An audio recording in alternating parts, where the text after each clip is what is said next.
What is happening is the output that's coming out of ChatGPT is being labeled as AI output. There's nothing open about OpenAI. Nothing. Like we don't know anything. Hey, it's Ronsley. Welcome, you AI geek, to Amplify AI. What's up, everyone? Hi.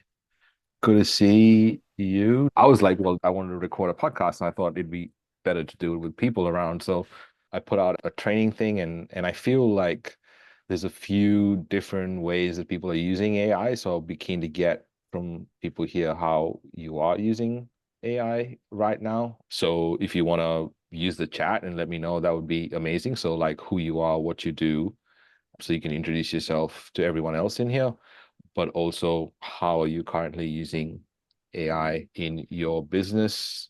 Diane, professional speaker, explorer, and consultant, using AI to help with revising or guiding content, creating visual material, logos, modifying visuals.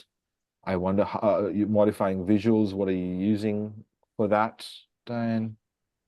Be keen to know what kind of tools you're using. Avery, welcome. Avery owns a ski area.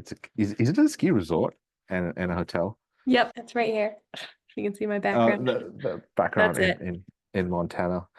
In Montana, right? Is that Correct. correct? Yep. Correct. Yes. Yeah, it's a very unique mother and daughter business, which is kind of cool. I love that part of the so you're using AI for writing policies and writing content. Okay, so writing. Yeah, George and I use it, I feel like almost all day, every day. Tell me more. What do you mean? So it's for writing stuff, for anything else other than writing? George, what do you think? Yeah, a lot of content, a lot of like jargony policies for HR. I also use it a lot for like programming. So I'll program custom app scripts in Google Sheets to like better analyze data the way I need. And that just makes me feel like a superhero. It's the coolest thing because it's just solving problems that I've had for years with, different things. And it's just able to honestly, in the first or second try without a lot of editing, dump some code into a Google Sheet that can instantly do what I needed to do. And that has just been like life changing for me. Or else that's a plugin with a subscription and an email and a login where I can just do it myself in one Google Sheet is I love. So did you know how to program before? Not really, just like basically good at copying and pasting code into places. I don't know how to ever write anything on my own, but kind of know what to look for. And I think So I know cool. a bit of the vocabulary to know how to edit things. I've worked in web development before on the customer side, so I kind of know the lingo, but no experience with actual coding. That's crazy though, right? I mean, like not having to remember any syntax for any of the programming languages and just being able to say, this is how I want, this is what I want to create, and this is the language I want to write it in, and having it write it and then run it and then debug it is just crazy. Yeah, the debugging is wild. And it's so, I mean, honestly, two or three times maybe. And you just talk to it like a human. You just say, that didn't work. Here's what it told me. And it just gives you a really great answer after that. Yeah. So, and Avery and I both use ChatGPT for all this. Yeah, and Okay, we great. we remember you said Claude was better. So if you could touch on that and if it's worth the like migration, like I feel like ChatGPT knows my soul by this point. Like I've put so much into it. So Yeah. if you have time and could touch on that. We were wondering if it's worth it to make the switch. Let's probably talk about that a little bit because there's a lot of things that's happened since even I spoke to you last, Avery, which was start of the month. Yeah, 2 weeks ago. So let's talk about ChatGPT. I've actually been invited to their to their dev day. So OpenAI's dev day in Singapore next month. So very, very keen to go and check that out and see how that develops. But Geoffrey Hinton, who's the godfather of AI, just won the Nobel Prize for physics for his contributions to AI, recently in the last week made this statement about not trusting Sam Altman. Now, if you combine that with what Elon Musk has been saying all this while, and also combine that with the fact that there were 5 co-founders of OpenAI, and now it's only Sam Altman left, and also you combine that with the fact that there's nothing open about OpenAI, nothing. Like we don't know anything other like anything. So these are things to consider. And if we're considering the fact that they got our data, those are things that I think should be top of mind. I think we might realize that a bit too late. I would love for everyone here, whoever's listening, whenever you're listening, is to be tool agnostic. So don't worry about the tools as much as you worry about the concepts that go into the tools. If you are all part of the school community, go to the school community. It's free, school.com/amplify AI. And there is a prompting methodology. So if you understand that prompting method called the creative framework, then you can be tool agnostic. You can use ChatGPT for some things. You can use Claude. You can use Gemini Pro is now coming to probably in the top of the leaderboard now, Gemini Pro 1.5, primarily because the context size and it's also different. Another thing to keep in mind with ChatGPT is because of the mass adoption of ChatGPT, and everyone thinks that AI is ChatGPT, everyone's using ChatGPT for writing, which even in the chat, you can see and you can tell that most people are using it for writing. So what is happening is the output that's coming out of ChatGPT is being labeled as AI output. So people are reading that and go, oh, that's AI, but it's just done by ChatGPT. However, if it's done by Claude or Gemini or some of the other ones, they're not recognizable in the same patterns because ChatGPT is, am I making sense? It's like it's being used so often that everyone thinks of it as AI. It's a great question. And I'm so glad I got to put all those thoughts down because there's a bunch of things to consider. AI is made up of two main things. It's just think of it as a silicon-based, amazing, silicon-based life form that requires power and data to survive. So power is going to become a big problem. People are already talking about it. Like, where is the power going to come from? How are we going to sustain the power? Along with power comes compute. The second is data.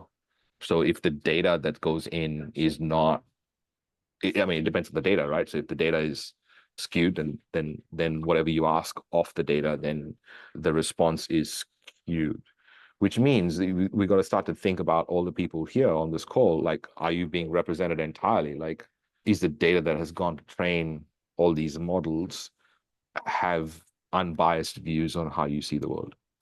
So those are all elements to think about when you start to adopt AI. And I think it's really important for all of us to kind of think that it's not as simple as like just using ChatGPT to get rid of team members or whatever. So long answer, but neither here nor there. I think you should be tool agnostic. And I'm actually going to show you a tool today that is cheaper than ChatGPT and is cheaper than all the other ones, but you can use any of the models, I think, on it. So in a second, I'll show you that. This is an AI that I built, and this is on the left-hand side. What you see here is a Notion page. It's a Notion database. But what was happening was, see this guy. Okay, this is a great example. Now, this is an 11-minute video, and now everyone's using AI, I suppose, for their titles. So a lot of times, like, if I really want to know what this guy's talking about, I've got to watch 11 minutes of this video, right? So instead of doing that, what I've done is what I'm going to do is going to copy this link, and then I'm going to come into Notion here. And this is an intelligent automation that's on the side. I'm just showing you what's possible. And I'm just going to put that link in here. And what it's going to do is it's going to go in and watch the video for me and then output something like this, which I just did. So here's a summary of what's happened. And if you want to action it, here's the action items. And then here's a checklist and action here's the steps for you to complete. So rather than watching this whole long video in 5 minutes, now I know if it's worth me going through. So for example, there's one here about LinkedIn Live, because I want to do these live and I'm trying to figure out which platform to do that on, whether, to do it on Twitch or to do it on LinkedIn. So I've been looking at these LinkedIn lives. And for example, now this one is top 3 mistakes. Now, I didn't want to watch this video. And the first two are really not what I wanted to know anyway. Like, I would have wasted my time trying to figure this out. But this was useful. Okay, so plan and promote LinkedIn Live. And so I just needed to know these 4 lines literally out of the video. Okay, so it saved all that time of watching and learning. And so you see, what I'm trying to get you to do is how to use AI to reduce human cognitive load, right? The load that it would take you to understand, listen, watch, and then apply can be delegated to AI. So now, for example, this is already completed. This is the new ChatGPT update. So what he's talking about, this training session, right? So he's not really telling you anything new in here, right? He's just saying that use ChatGPT and whatever exists currently in the SEO strategies, find what that is, and then write using search GPT to then write it using ChatGPT. So that's what he's saying. So rather than we watch this whole video, which is obviously the thumbnail and title is made in such a way that I want to watch it, but I don't want to spend that time. So here are the things that you can do. All right. Today, what I wanted to do was to do this. What if we could create AIs to do some of the tasks inside businesses that we take a lot of time to do, or we're not good at, so we don't do? And I think on top of that list is business development. So what tends to happen is that business development kind of becomes one of the things that gets put on on a back burner because there's all these other things to do inside a business that we've got to do. So what if there was a way to get 80% or 70% of the business development done through AI so that you could get the rest done by a human, or you could do it yourself? So the way I would think about creating any AI is two main things, which is what is the context it needs? So what does it need to know? Okay. And the second is how should it respond? Okay. So those are the two things whenever you're thinking about AI or any prompt or any path you're going down, start to think about those two things first. What is the context it needs to execute its goal? And how should it respond when it's done with its execution? Okay. So this one in particular is for business development. So I'm going to show you what that is here. Here's what I want you to know is that each one of these can differ for different roles inside your business. So if you want to do this for a salesperson, or do you want to do this for someone who writes your podcast show notes, or if you want to create an AI that analyzes your to-do list, or if you want to create an AI that generates a project plan, these two things are important, and the fields inside them are important. So what's the context? Inside the context, these are some of the things that you should be able to give it with context. What's the profession? So I'm a small business owner looking to leverage AI for business development. That's what I want the AI to think it is.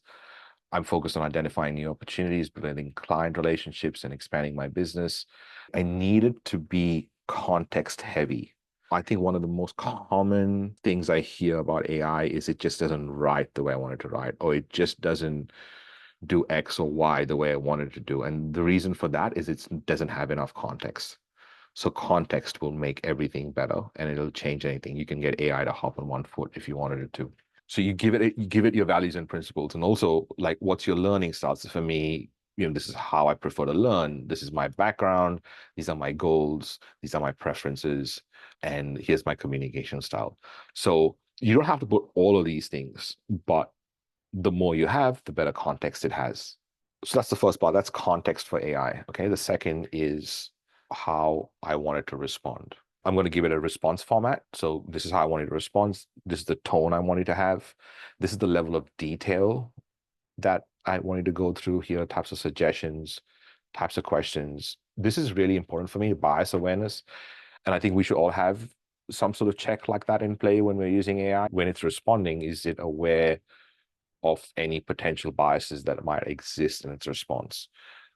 So let me show you what that looks like, right? So I'm going to go into ChatGPT here on the right-hand side. So I'm just going to copy and paste the context, and I'm going to paste how it should respond, okay?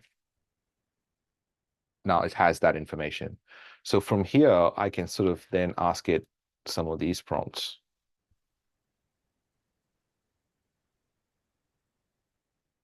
So now when I'm asking it these tools and these prompts, it's more has more context based on what I've just trained it on.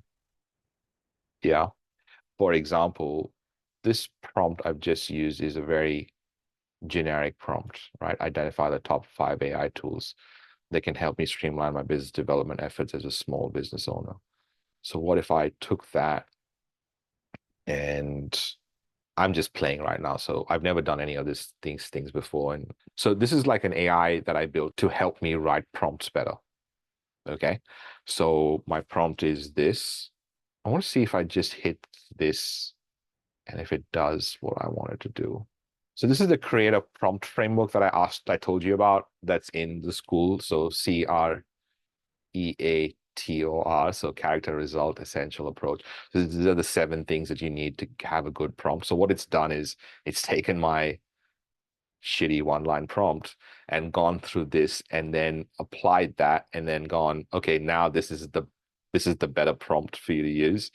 Acting as a business consultant, AI consultant with a solution-oriented mindset, recommend the top 5 tools that a small business owner can use to streamline. This is very different to the initial prompt. But you see how this is a role that potentially some businesses might have, is a prompt engineer. I've just made that an AI. So we have this detailed prompt. Now, I want to show you another tool. Perplexity AI is a tool that goes and looks up the internet. So it is a combination of search and intelligence. All right. It's a combination of Google and ChatGPT. And if I put that, the updated prompt. Yes. So you see what it's doing right now. It's actually looking up the internet for the top 5 AI tools. It's looking for some information that, and then it's gathering that from the sources and then applying intelligence on that. HubSpot comes up over and over again. It shows you how much of content marketing they've done. So think about that. That's the reason why they keep showing up, is because of their content marketing. It makes sense, right? So what it's doing is it's picking up content. So if you're not putting content right now about the things you care about, like think about how much work needs to be done further down the line to improve on your SEO. So start putting out content is my point. Does it just get like blogs or like yeah, anything and everything, as much as possible, video, audio. Like I think the best way, in my opinion, is to have one pillar piece of content that you record, weekly, whatever that looks like, whether it's twice a week or once a week or 3 times a week. And then from that video, you make a podcast and you make a article and you make SEO things and you make social, and that way it's a very targeted approach as opposed to having to create separate content on everything. Hey, AI Geek. Thanks for listening. Your job doesn't stop here. I want you to lend your voice to the conversation. So you can join those conversations, discussions, new trainings, new recordings, and the rest of the AI Geeks by going to aigeeks.co. Also, share this podcast with a friend, another potential AI geek. Until then, much love.